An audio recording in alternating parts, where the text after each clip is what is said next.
Welcome back to the final day of the Rural Progress Summit. Today, we're rounding out our discussion on rural policy and politics by looking ahead at some major issues. Those include a conversation with Senator Sherrod Brown and the Dignity of Work Institute that he's initiated since his departure from the United States Senate. I know it's been a passion for Sherrod for a lot of years, and I know that's going to be an exciting conversation. Mark Elias, who we all know because we all hire lawyers when we're politicians, will join us to discuss Project 2025 and some of the major goals it still calls for, and probably a lot of his work in responding to Project 2025. And I think that will be a really exciting discussion, not just about what's happened so far, but what we can anticipate in the future.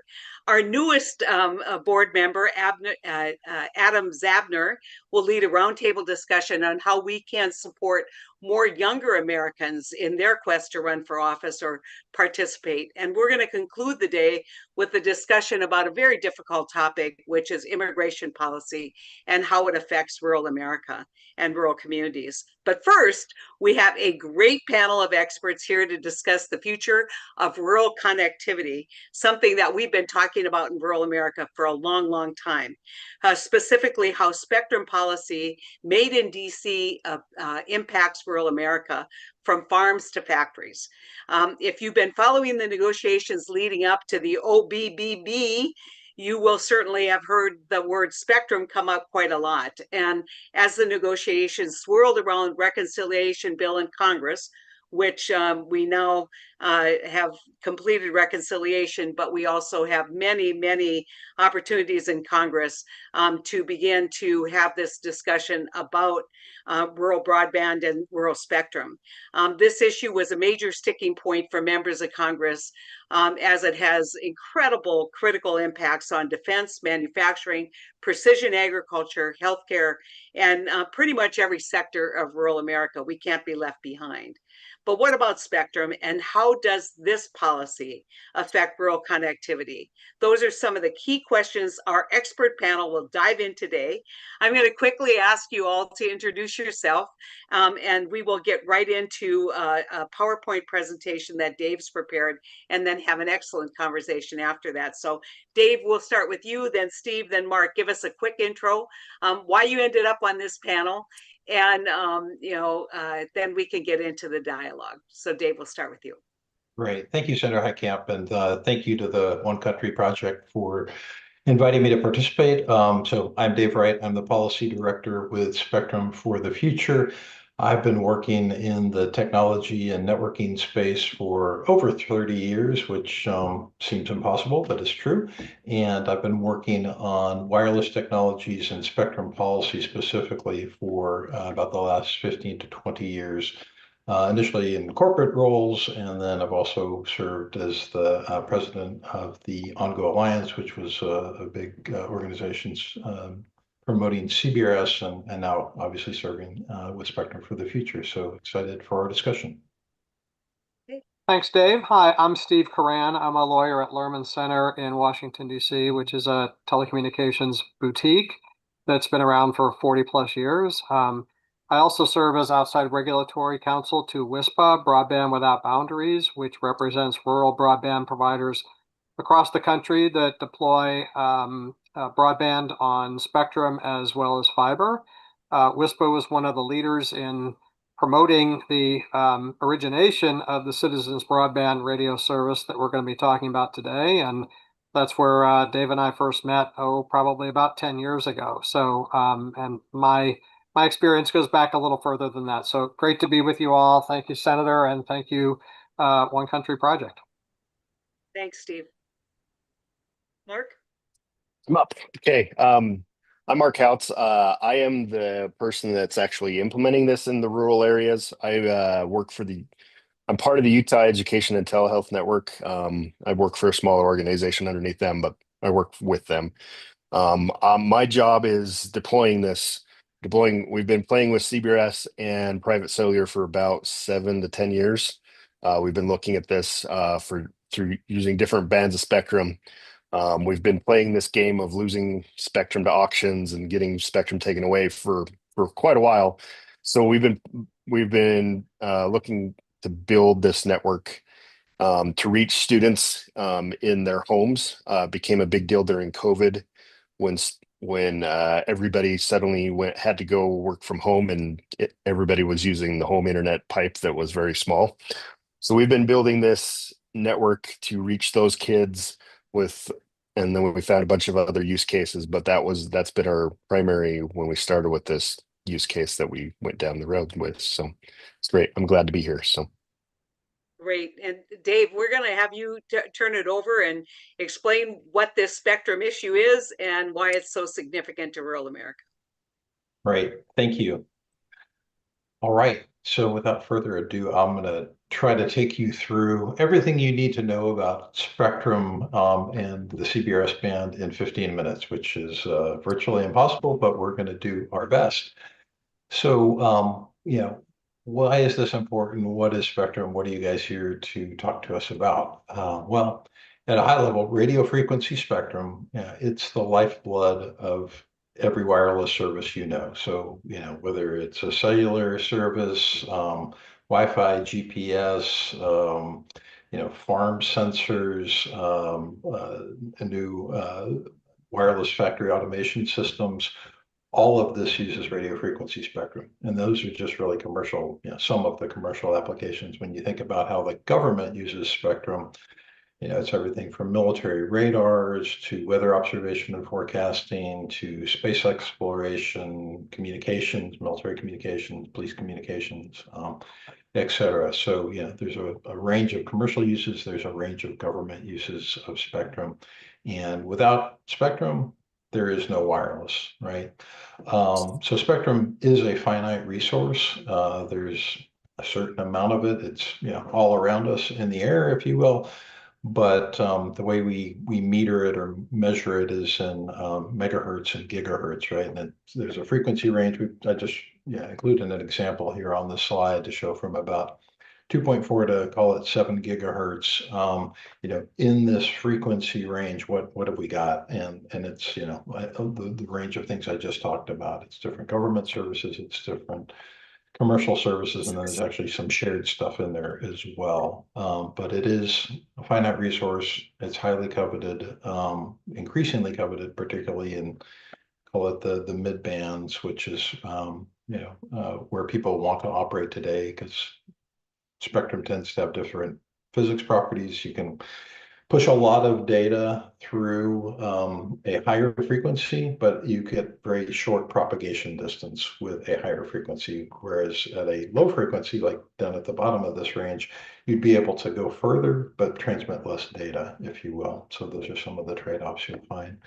But suffice it to say, it's very highly coveted these days. And the way that we manage a spectrum in this country is essentially there's two different agencies that handle it. Commercial spectrum is managed by the Federal Communications Commission, the FCC, has been, that's what their purview is. Government spectrum, so federally operated spectrum, is managed by the National Telecommunications and Information Administration, which is part of the Department of Commerce. And so there's a tight relationship between the FCC and the NTIA as they balance commercial and federal needs. On the commercial side, so just focusing on the commercial side, historically, spectrum has been allocated in one of two ways. It's really been allocated as either exclusive use, typically high power licensed spectrum. So the FCC would conduct an auction. They'd see who showed up to bid on these licenses, and then through the auction process, somebody would make the highest bid and be awarded that license ultimately. So that was sort of the first thing that was done, and then in about the 85 timeframe, some really forward-thinking people at the FCC decided, hey, what if we made spectrum just available for essentially anyone to use? And so they took some spectrum in the 2.4 gigahertz range, as I'm showing here on the slide, and they made it available as unlicensed spectrum, meaning essentially that anybody could utilize the spectrum as long as they abided by certain baseline rules. But there was no auction. You didn't have to get a license. Literally, you could just go and get equipment, and as long as the equipment was compliant, you could operate in the band.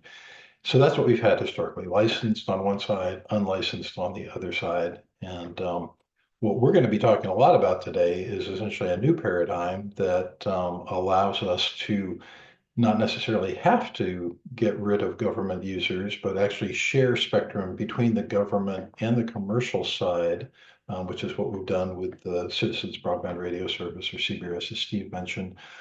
And we've on the commercial services that we've introduced, it mixes both this protected rights that you get with licensed spectrum and an opportunistic access component, which historically was associated with unlicensed spectrum, although it's not unlicensed in the CBRS context. So kind of cool what we've done.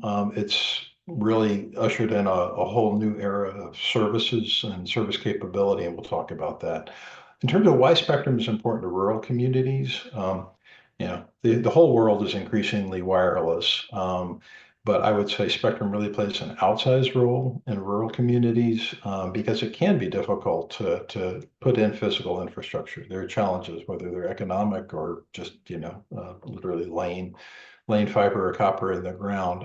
So, the broadband services that Mark alluded to, if you can deliver that with a wireless service, that's the way a lot of rural, both residences and businesses get their internet access. And then CBRS is particularly important for agriculture and for factories. So rural farming, rural factories, rural manufacturing, all of this is really being spurred by CBRS. So with that, not going to spend a lot of time on this. Who is Spectrum for the Future? It's an organization really looking to promote this dynamic sharing paradigm, which I'm about to describe with CBRS. We support all types of spectrum. We think licensed is important. We think unlicensed is important, but we think this new paradigm with sharing spectrum and localized cellular is very important. Pretty broad range of members, covering a bunch of different ecosystems or sectors, but I specifically point out schools, libraries, rural connectivity, manufacturing, and agriculture here. You can see some of the other ones as well, but I think those are most pertinent to this discussion. Don't be too frightened when you see this slide. I'm not going to spend a lot of time going through the details of it. The key takeaways here are that, again, CBRS is really a whole new animal in terms of how we do spectrum access. We're moving beyond just this bipolar, it's licensed or it's unlicensed, to, oh, wait, we can actually share spectrum. And, we don't need to kick out the government incumbent users who are shown here as tier 1 users. So this is the military, both naval systems as well as some ground-based systems that we are protecting them. All the commercial operations essentially work around the government operations. So they have the highest protection rates in the system. And then we've introduced these 2 new tiers of commercial service, tier 2 and tier 3. We call the tier 2 service priority access, or PAL, and the tier 3 is general authorized access, or GAA. You'll hear it referred to. The important thing here is that PAL has essentially a protected right to spectrum, almost an exclusive use of the spectrum. You have to go through you had to go through an auction to secure those rights. That auction was held in 2020 and the summer of 2020. But going down to tier 3, what's the point here is that any spectrum that's not being used, pardon me, by the tier 1 incumbents or by the priority access licensees, and there was a limit on how much of the spectrum was available to the priority access licensees. Any spectrum that's not being used at either tier 1 or tier 2 becomes available to tier 3. So this is opportunistic. Steve is going to glare at me, but it is not unlicensed. It is licensed by rule, but it shares some of the characteristics of unlicensed spectrum in that it has extremely low barriers to entry. Essentially, anybody can play at the GAA tier which makes it much more like an unlicensed service like we know historically with Bluetooth or Wi-Fi. Last thing I'm going to make a point of on this slide is that the spectrum range or the frequency range from 3550 to 3700 megahertz. This is a globally harmonized frequency range for cellular technologies. So historically, LTE is operated here, and more recently, 5G operates here, and not just in the US, but in Europe and in Asia. So there's a global ecosystem of equipment available for this. And what we're doing is we're really democratizing cellular technologies by allowing anybody to deploy. Mark was mentioning that they've been looking at ways to deploy cellular systems for a while, and this gives school districts and really anybody else who wants to the opportunity to deploy those technologies really for the first time in the U.S. So due to that flexibility, CBRS is really the epitome of flexible use spectrum is the term of art. At a high level, these are sort of 5 broad categories of use that I like to point out or highlight. Sorry, not sure what's going on with my voice. Maybe, yeah. So the 3 on the far left are essentially service provider led. The mobile operators do use this spectrum to augment the capacity of their existing licensed spectrum holdings that they have. So Verizon and AT&T are big users of CBRS. Alternative mobile footprint. This is essentially people who want to offer their own cellular services as a public mobile network offering in competition to the traditional mobile carriers. They're using CBRS for that. So this would be the cable companies who have dense fiber and copper footprint in metro areas. They're deploying CBRS to onboard the subscribers for their mobile offerings. So both Charter and Comcast and others now have mobile offerings, and so they're using CBRS for that. Fixed wireless access, this is one we'll be talking about much more on the panel. So this is using CBRS to deliver a broadband connection to a residence or to a business. Very important in a rural context. So those are the service provider led. On the right, you've got private networks and in-building cellular. In-building cellular is sort of a way to do neutral host DAS stuff inside of a building. Not really pertinent to our discussion, not going to focus on it. But private networking, that's one of the things that CBRS has really enabled. And this is the ability to deploy an LTE or now a 5G network and use it for the internal connectivity needs of a business, a school, a manufacturer, a farm, everything from, again, manufacturing lines to farm sensors.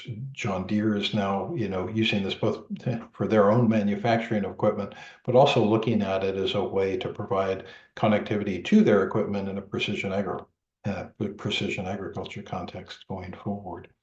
So again, range of uses. We'll show some of the stats later on how things have gone in the band, and it's because of that range of use that we've seen such good uptake.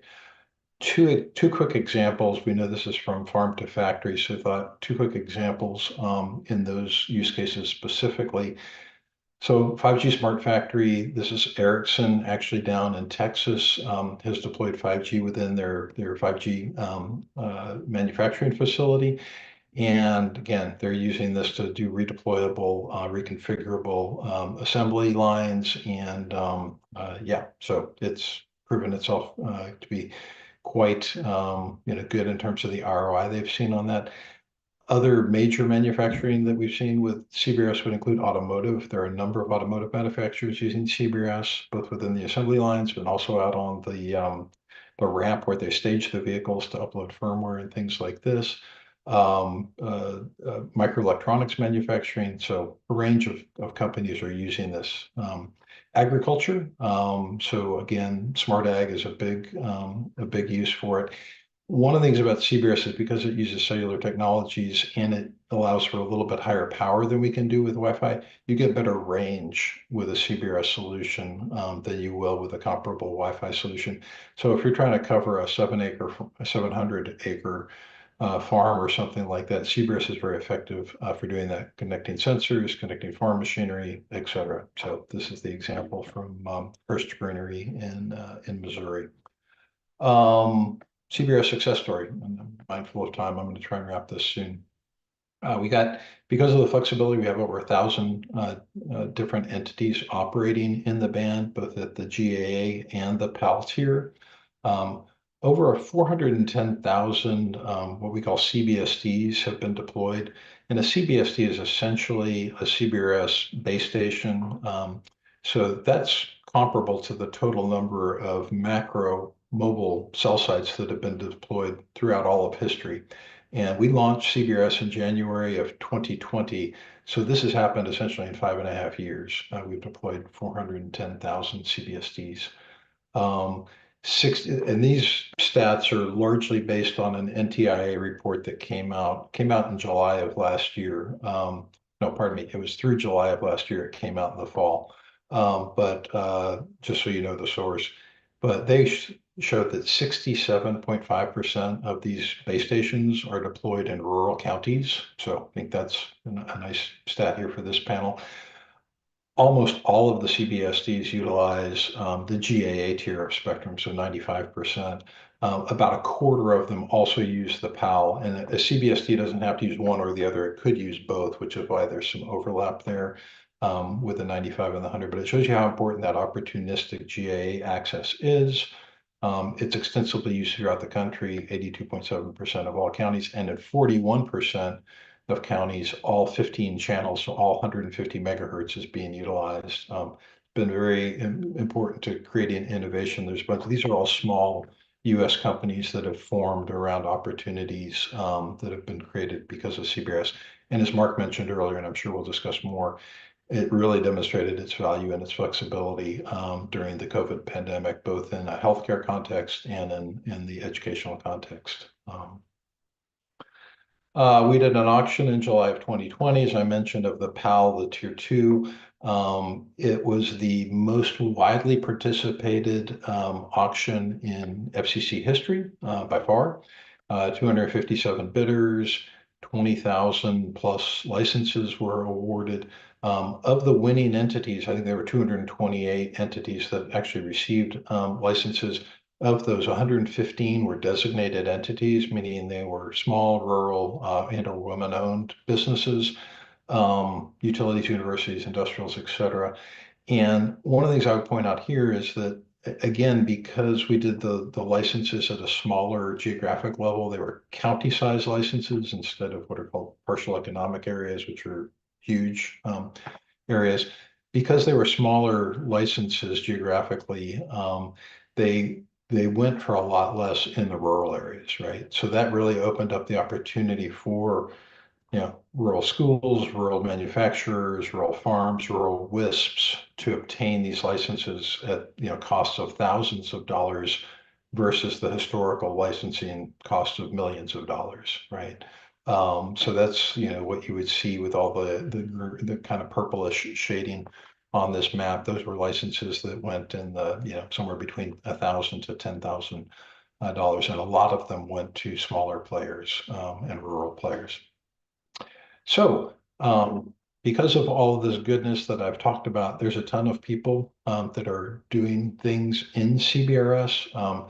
This is a little bit of an eye chart, and I apologize, but it's really just to show you the kinds of companies that are involved, and it's everything from people making equipment on the client side to people making infrastructure equipment. Most importantly, probably I think for this discussion is the list of folks who are actually using the spectrum and using CBRS technology. And it includes a bunch of education, includes a bunch of agriculture interests, but you'll also see different manufacturing. Deere would be an example, as well as oil and gas production, energy distribution, higher ed, sports, stadiums, et cetera, et cetera. The NFL actually uses this now for the coach to field communication system, in most of the stadiums. So all sorts of interesting things we're doing here. And then finally, what we kind of want to really talk to you about today is the OBBB, right? One big beautiful bill, some of the spectrum provisions there. And at a high level, I'll just, set up the discussion by saying, what the One Big Beautiful Bill does is it restores the FCC's auction authority, which had lapsed. So that's been restored for a period of 10 years. And then it calls for 800 megahertz of spectrum to be mid-band spectrum, so between 1.3 and 10.5 gigahertz, to be auctioned for high power exclusive use by 2035. And that's because this all was all done as part of the reconciliation process. So it's really only supposed to be addressing fiscal budgetary matters. And so they're looking at, those auction revenues as ways to offset other spending that's in the bill, right? So that's why that's sort of the narrow scope. But what that tells you is it sort of leaves out the spectrum that's mostly of interest to me and Mark and Steve, which would be on the shared dynamic sharing like CBRS and or unlicensed side like we use for Wi-Fi, right? That's really not, there's nothing in the bill promoting those types of spectrum. Of that 800 megahertz of spectrum that needs to be auctioned, 300 megahertz of it is to come from commercial sources. And so there's a little concern that, is CBRS and or some of the Wi-Fi bands in jeopardy there. They did say 100 megahertz specifically has to come from upper C-band, which we can talk about. And then another 500 megahertz is to come from 7400 to 8400 or the lower 3 gigahertz, which is 3100 to 3450. Oh, I'm sorry, I just said that completely wrong. 500 megahertz is to come from federal sources, period, full stop. And then there was a carve out that it cannot come from 3100 to 3450 or 7400 to 8400. And there's some other senators who would be very unhappy if they had heard me mangle that initially, because that was what a lot of the contention was about, was protecting those specific frequency bands. There's also some rule of construction, which is sort of guidance language, if you will, indicating that existing commercial services like Wi-Fi or CBRS should not be relocated into those protected federal bands, so 3100 to 3450 and 7400 to 8400. But yeah, again, we have concern about what this bill will mean as the FCC takes it for action and the NTIA take it for action, in terms of, how does that potentially impact both CBRS and Wi-Fi services. That was my spiel. Thanks so much. And I know this seems maybe to some of the folks watching this to be highly technical, but this is really significant. When I left the Senate, we were just looking at laying more cable, laying more fiber. And this is a whole brave new world of opportunity, but also a whole brave new world of competition for who's going to get the spectrum. I think one of the most significant things Dave talked about is that this resource is finite. Now, it may not be finite into the future, depending upon technology, but as it relates today. And so, Steve, I want you to give us your opinion. You followed this very closely, the big beautiful bill kind of provisions as it relates to spectrum. What are the positives for rural America, and what are the concerns in that bill for rural America today? So thanks. Let me focus on the positives. I suppose the positives is that we now have spectrum authority until September of 2034.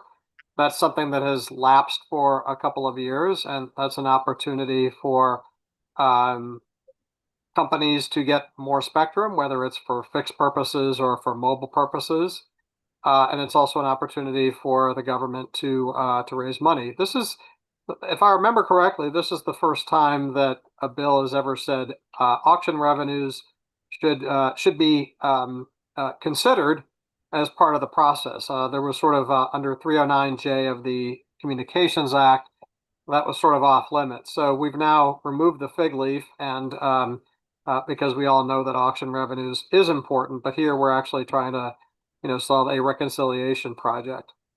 I suppose another thing that is somewhat positive is we know what the targets are that NTIA and the FCC need to shoot at, and it's not being left entirely to the discretion of the FCC.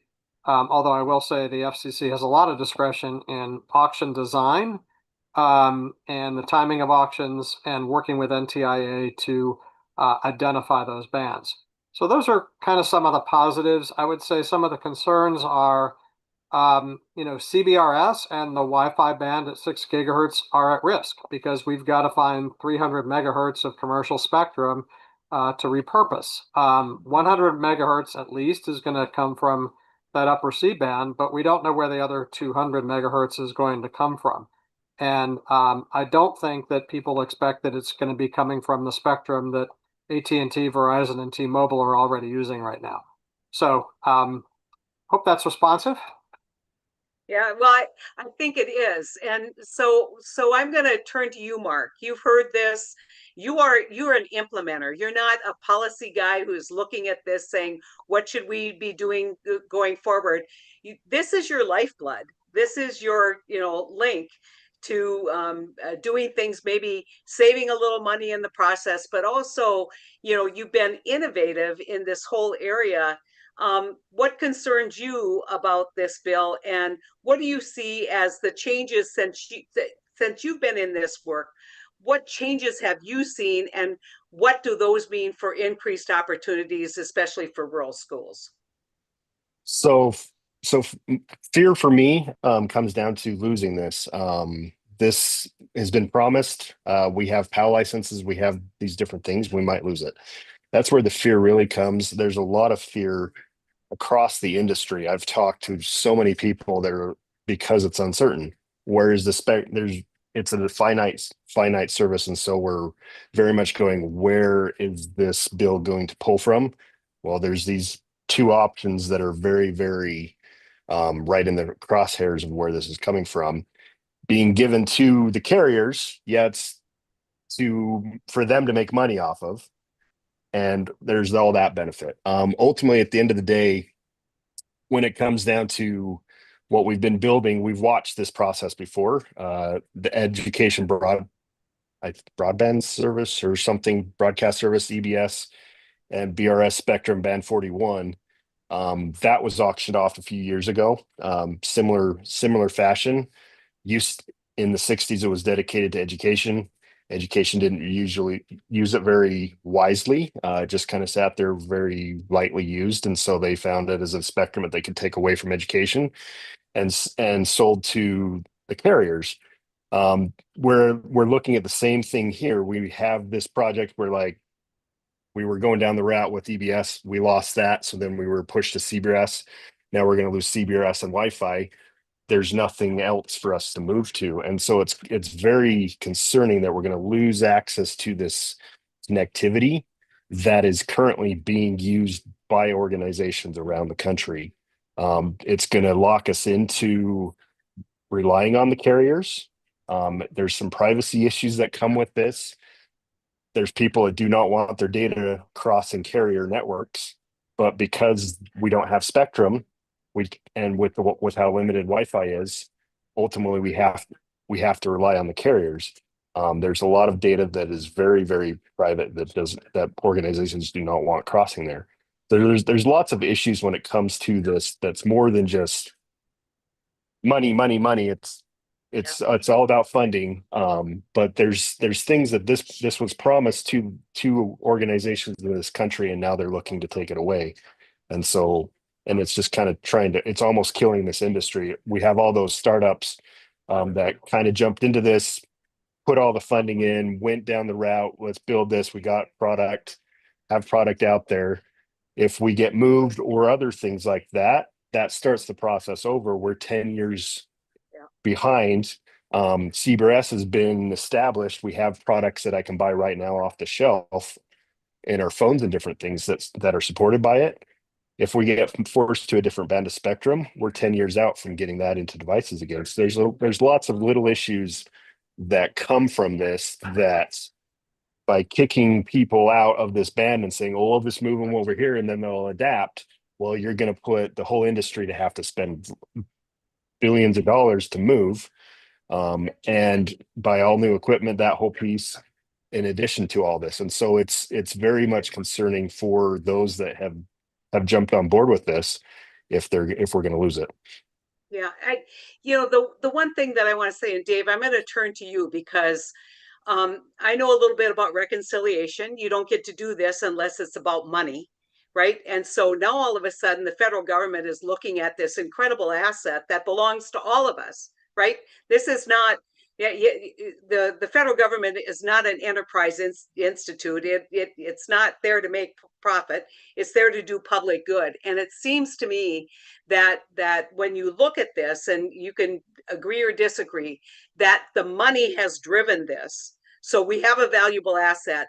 And so all of those, democratization of the spectrum, which is, look, we don't have to go out and buy this service. We can create a network. As long as we have spectrum, we can do amazing things for lower cost. But now it's kind of like, well, but we really want to create almost I shouldn't say this, but a monopolistic kind of situation for the providers. And so, agree or disagree with me, Dave, on the concern? Oh, I couldn't agree with you more. For a long time, I have been concerned that, and I understand why the reality is the reality, but I think the fixation on auction revenues as pay-fors or offsets for other spending that different members of Congress and senators would like to see happen. It's just not the right way to view this resource, as you said. This is a public national resource that provides all kinds of benefits to all kinds of people. Again, just don't forget, not just commercial. I mean, that was one of the big fights. Again, was over the 3100 to 3450 and the 7400 to 8400 that got carved out, right? Those cannot be repurposed from federal to commercial. And that was because a few senators who are really defense and intelligence oriented said, whoa, we cannot take that away. We need that for the military. We need that for our intelligence agencies. And they're right. I mean, these are important things. And what revenue does that generate to the Treasury? $0, but they're important. And we all know they're important. And Mark's application with his schools are important. And Steve's members' uses of this to provide rural, broadband connectivity are very important. And oh, by the way, all the industrial and manufacturing examples that I was talking about, I mean, that's sort of underpinning this whole idea that we need to repatriate manufacturing to this country. Because when you talk about, 21st century manufacturing in 2025 and 2026, it's all about automation. It's not just people on assembly lines now, it's robots, and a lot of those you don't want to, physically wire in. You want to be able to move them around within the factory as your assembly lines change. So wireless is the technology of choice. And the best way that people can do that today is with CBRS because they can do it themselves. They don't have to work with a carrier like Mark was alluding to. And that's why, BMW and Samsung and Hyundai and John Deere are using this in their manufacturing. So we need to get back to a place where we look at, in my view, we look at what is the societal contribution, GDP contribution of spectrum, not just what can I get at an auction of that spectrum. And there's been some good reports on the unlicensed spectrum side, looking at the GDP contribution, and it's, I think, in the trillions of dollars now annually to the US. So there you go. Incredibly important discussion that we're having here. So Steve, I'm going to turn to you because there's some people out there who say, well, it seems like now we've given the FCC a lot of authority. They're going to be making decisions. If I don't have someone, if Mark doesn't have someone in Washington, D.C. that's going to look out for his interest, and if we've politicized the FCC, as we know we have, what can people do? Number one, give us an outline on where we are right now with the makeup of the FCC, whether there is anyone in the pipeline for these positions, and then how can an average citizen, especially someone in rural America, whether it's a small manufacturer, whether it is a small school, whether it is coalition of rural schools, how can they play a role in making sure that that their interests are heard before the FCC? Sure.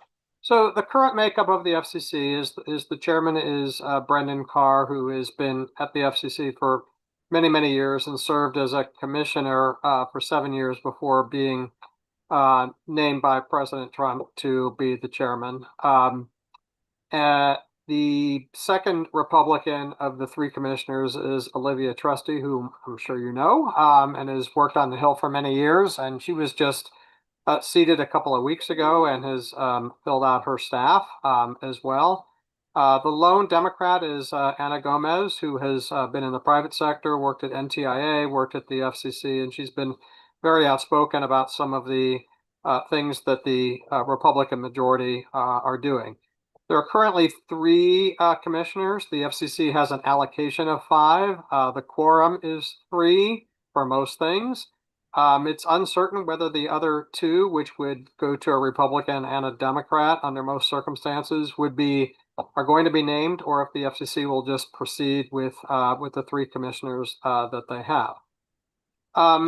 What can citizens do? There is an open proceeding involving the Citizens Broadband Radio Service at the FCC. The docket started sometime last year, and comments were filed, I want to say, towards the end of 2024.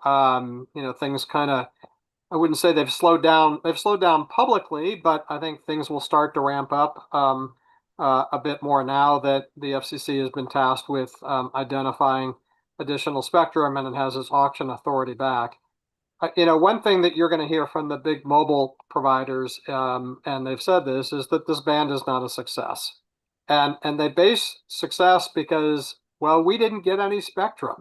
Everybody else did. And that, I think, is their measure of what success is. The other thing to keep an eye on is T-Mobile has spectrum at 2.5. That's sort of their home.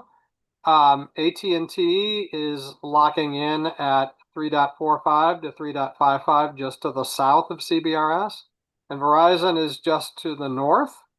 And so they certainly have an interest in bridging that 150 megahertz gap that we call CBRS and turning it into a higher power 5G mobile band so that they can harmonize their services.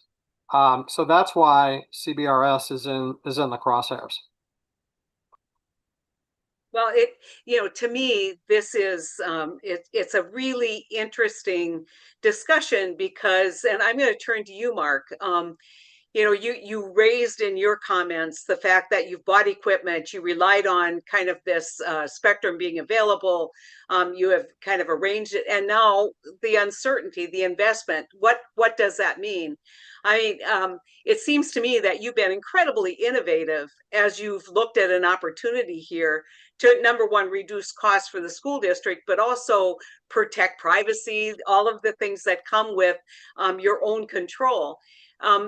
How concerned are you now that the innovation that you went through, and that it will just throw cold water if they think, okay, you can do all of this, you get really excited about innovation, but down the line somebody's going to pull the rug out from underneath you, and so this idea of innovation in this space becomes kind of phony because we're just relying on providers. Absolutely. In this industry, very, very technical, trying to avoid the technicalities here, but how the technology works is understood by the carriers. Your genuine populace know how Wi-Fi works. They love Wi-Fi. We're great with Wi-Fi, but this technology is not understood at that level. And that's a understanding that is just held deeply by the carriers. This has opened up the ability for people in these other industries to start to understand this technology, which makes their usage of cellular technology and the carriers networks better. That has been a huge innovation that we've seen. I've helped many people understand this technology, and then they can go build their own networks. When by losing this, that takes that power away for that understanding that I need to understand this because I could build my own networks to, well, I just rely on the carriers. I just let the carriers take care of it. I just pay them a fee and they take care of it. But are they going to build a tower inside of my building in my basement where I have no coverage? No, because it's going to cost them way too much money.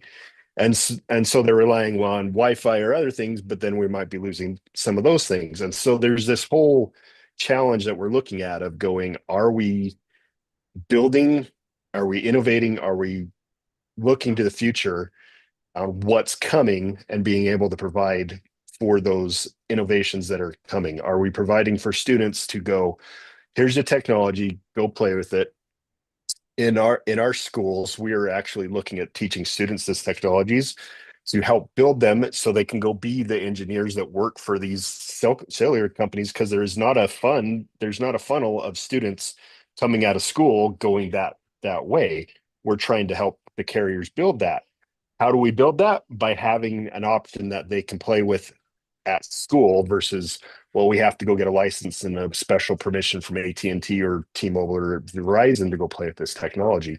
And so if we want some innovation, the carriers are going to all day long say that CBRS has been a failure. It's not been widely used. It's not been widely rolled out. That's largely a lie. They really want the higher power. In all honesty, Verizon has used CBRS. They've used these bands. They have some PAL licenses. They've used GAA even in some places before they got their C-band. But at the end of the day, they have been using this. If it's not a success, why have they been using this?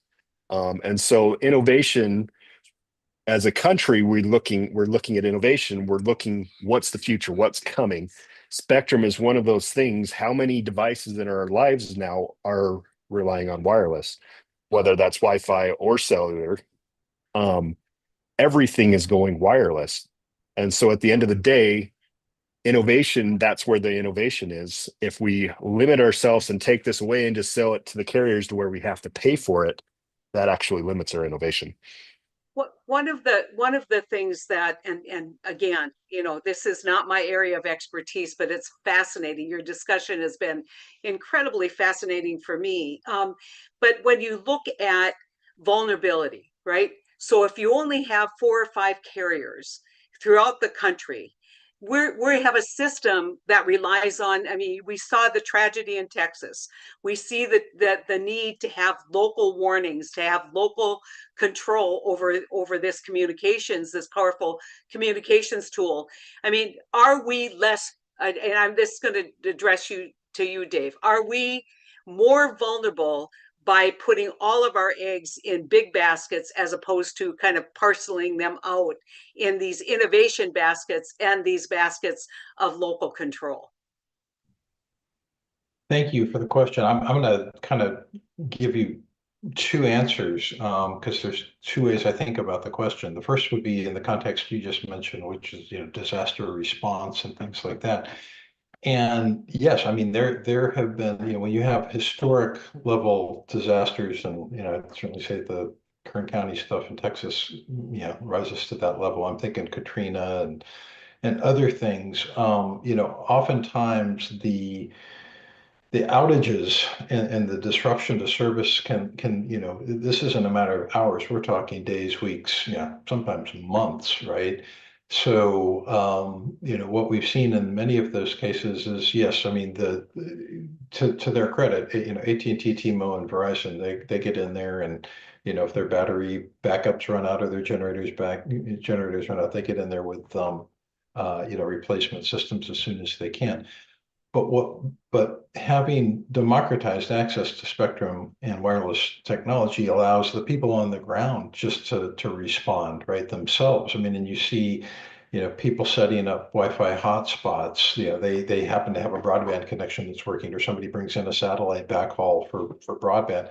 You put a Wi-Fi hotspot around that, and the community suddenly has connectivity again. They're able to text their relatives to let them know they're alive. I mean, literally, that this has happened, right? And you've got good organizations. There's a group called the IT Disaster Response Center, ITDRC, and they specialize in this, right? They go in on the ground after one of these big disasters, and yes, they'll use cellular. They specifically will use it for backhaul, but they predominantly are deploying Wi-Fi as the access technology, because when people show up with the laptop to check their email or to email a relative, it doesn't have a 5G or an LTE radio. It has a Wi-Fi radio in it, right? So, so yes, I think from a resiliency perspective, you need both. You need the cellular systems for the wide area coverage, but giving people the ability to react themselves and communities to do that, especially in a rural context where they may be on their own for some period of time. I think that's phenomenally important, and that's what again, services using unlicensed and or shared spectrum can do. If I could also take it to are we putting too many eggs in a small basket, or are we, yeah, I think that's the right analogy. I'd also think about it from a national security perspective. And one of the things that concerns me is this overemphasis on exclusive use licensed high power spectrum. It's really playing to the CCP's, Chinese Communist Party's playbook, right? They love high power exclusive use licensed spectrum that's controlled by three quasi-national entities in China, right? The three big mobile operators in China. It lends itself to their domestic surveillance program. And then through their influence of Huawei and ZTE, which are the big, Huawei is the biggest cellular infrastructure vendor on the planet. They are able to use those technologies to assist their foreign surveillance activities as well. So they don't really like unlicensed spectrum. In fact, there isn't really unlicensed spectrum per se in China. They have Wi-Fi, but it operates under a different access paradigm there. And they don't like the shared spectrum that we're doing with CBRS because it decentralizes control, right? And they want to maintain tight control over everything. So that's one of the other things that I'm concerned about. I'm an old Marine, and I don't like the fact that we're kind of playing to their strengths. Yeah. Well, I have to say, how many sci-fi movies have we watched? And I'm a huge sci-fi fan, where all of a sudden Morse code is very important because everything else has been knocked out. And so that redundancy that we've been talking about, not just reliability, and I'm sure the providers would say we provide a reliable service, but redundancy is something that diversity of options gives redundancy a much better kind of opportunity. So I would love to talk about kind of the discussion about healthcare concerns about 5G. I mean, there's just a lot of things that are going on out there, and you might say, oh, well, who's going to really think 5G will hurt you? No one thought that we would be having this discussion about vaccines, a couple years ago, but these things have a way of taking on a life of their own. And, the importance of understanding the technology. Mark, I just love what you said about training a workforce so that those innovators then have the opportunity and the tools to create. But we don't have time to talk about all that. And so I'm going to close by asking one simple question, and we'll start with you, Steve, then go to Mark, then Dave. We've got people who are probably like going to their dictionaries right now or Googling a lot of the phrases that you've used. What would you want people to take out of this discussion, and how can they help you be better advocates for rural America? If we can create opportunities for you to create a little army out here of advocates. And so, Steve, you're up. Yeah, so I think the discussion has certainly shown that spectrum is a vital resource for our country, and we need to understand it, and we need to make intelligent choices about it. We need to be thinking beyond the revenue model and looking at things like resiliency and redundancy and rural connectivity and education and all the things that that spectrum, whether it's mobile or fixed, can enable, and the ways it can improve our lives. Maybe social media is not sort of the best example of ways to improve our lives these days, but it is something that everybody pays attention to. I would just say, be engaged, communicate with your elected leaders, organize yourselves, meet your local providers, not the large cable companies, not the mobile companies, but the smaller companies in your rural communities, and get to know them and understand their business and offer ways that you can participate in the public process. that is one of the things that Spectrum is useful for is civic engagement, and I think that plus face-to-face meetings and knocking on doors and asking the hard questions is what consumers and businesses should be doing. Terrific. And I'd ask you all to, at the end of your presentation, I'll go back to you, Steve, to give folks a place where they can learn more, where they can participate. If you have websites or organizations that you want to advance here. Sure. You want me to go now? I'm happy to answer. So one, WISPA.org, that's WISPA.org, is the trade association that represents small rural broadband providers across the country. I hesitate to do this, but if you want to communicate with me directly, my email address is scoran, SCORAN, at lermancenter.com. That's LERMANSENTER.com. And I will happily return your notes. Terrific. Thank you. Mark. For me, wait for the mute. For me, the big takeaway is very much like Steve. As a small little rural school district covering what I cover, I don't have a lot of power. But as a group, I've watched this in the communities I'm a part of in the Wi-Fi and the private cellular world. Is together we can make a change and go, this is value. Having these types of discussions, be willing to talk to our senators, to our elected officials, and go, this is something that is very useful to me. Being deeper understanding, not that this group is technical, but understanding that there is some stuff that you rely on every day. All of us use cellular technologies every day. All of us use Wi-Fi every day.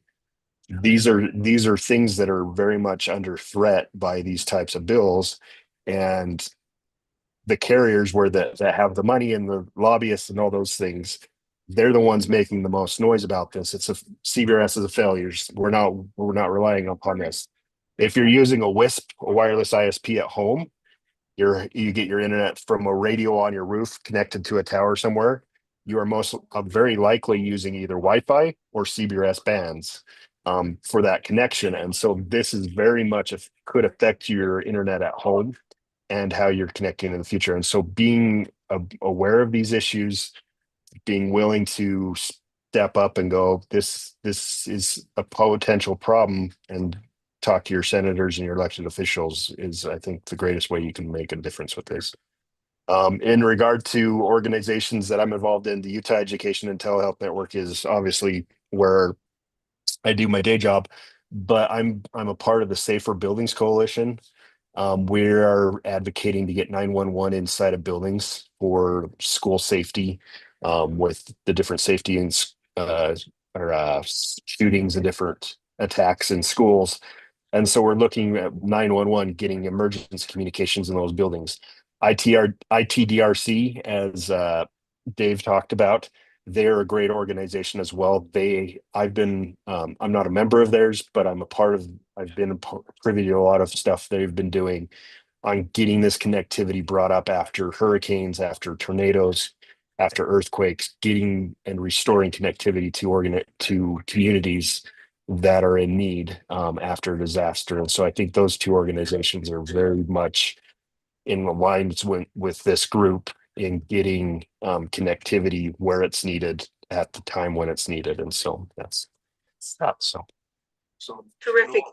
Thank you so much. Dave, you get the final word. Okay, and I know we're almost at the top of the hour, so very quickly, I fully agree with Steve and Mark. The most important thing in terms of how this bill plays out, talk to your elected representatives, not just at the federal level, but state level as well. Let them know that, Wi-Fi and CBRS, are important to you as rural constituents. A lot of people on the Hill talk about how important rural America is. Well, okay, show us that rural America is important. Make sure that these bands are protected. And if the FCC opens up a new proceeding or even in this existing proceeding, weigh in and say, yeah, we don't want to see CBRS repurposed just for the carriers. It's important, the rural WISPs and rural farms and rural manufacturing continues to have this resources available.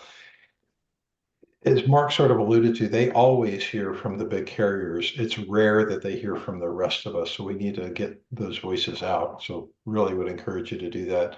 In terms of resources for the future, spectrumfuture.com, that's the organization I'm representing, Spectrum for the Future. We will continue fighting this fight. Would love to have more people on board.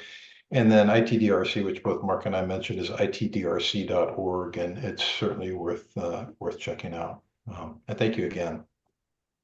Well, it almost has become kind of this knee jerk in rural America that, oh, we need to have, bridge the digital divide. We need to, but then every time you have innovators like Mark and great policy thinkers, it's like one step forward, two steps back, because it doesn't seem to be supported by public policy. And I think that for a lot of years we have simply focused on getting financial resources to build the infrastructure, and we haven't really paid attention to these spectrum issues. And I think that's why this panel has been absolutely critically important, and we haven't even touched the surface of the complexities of all of this going forward. But I think there are resources for people out there to begin to think about what that world looks like going forward, whether it's going to come in satellites or, I keep thinking, back in the day when we thought that the only radio signal was AM, and then we discovered FM. We're going to discover and innovate, and to the extent that we can broaden the availability, which I think Dave presented some great discussion there in his PowerPoint, broaden the availability of spectrum and democratize it even further. But we've got to have adapters. And that's the most important message, I think, is that, this argument that this has failed because there haven't been enough people who've adapted. Well, things don't happen overnight. They have to happen, and then what you do is you pull the rug out underneath those who do adapt and those who are, in fact, doing innovation and amazing work. And so let's fight for rural America. Let's fight for our position here, and let's fight for lower costs. I mean, when you have monopolistic, and people say, well, no, T-Mobile and Verizon and all these providers are pretty competitive with each other. Yeah, but there isn't a lot of variation in terms of how you can lower the costs. And I challenge everyone out there who says, oh, well, I say, remember when you would get the cell phone bill, or not the cell phone bill, but the landline bill from AT&T or from Ma Bell, whoever that happened to be, and you would say, man, that's expensive. Take a look at what you spend in communication today as a percentage of your budget, and think about if you could cut that in half, what that would mean for families who struggle a little bit, families, and get the same level of service. And so this is all really critical. Thank you guys. You guys did a terrific job today. I think is laying this out, and I expect that at One Country Project, we're going to continue to have this discussion. We're going to continue to advocate for rural organizations like Mark's and Dave's and Steve's, and basically encourage the people that we can influence to participate, but also continue to educate. So thank you so much. I'm going to now turn this over to Joe Donnelly, who is going to be joined by another great friend of ours, Senator Sherrod Brown, where they're going to talk about the Dignity of Work Foundation to discuss what's happening with rural and working class voters. As a reminder to our viewers on Zoom, please return to the lobby and select Working Class Voters panel from our list of sessions. For our viewers on YouTube, the stream will resume in a new post momentarily. So again, thank you. You guys, what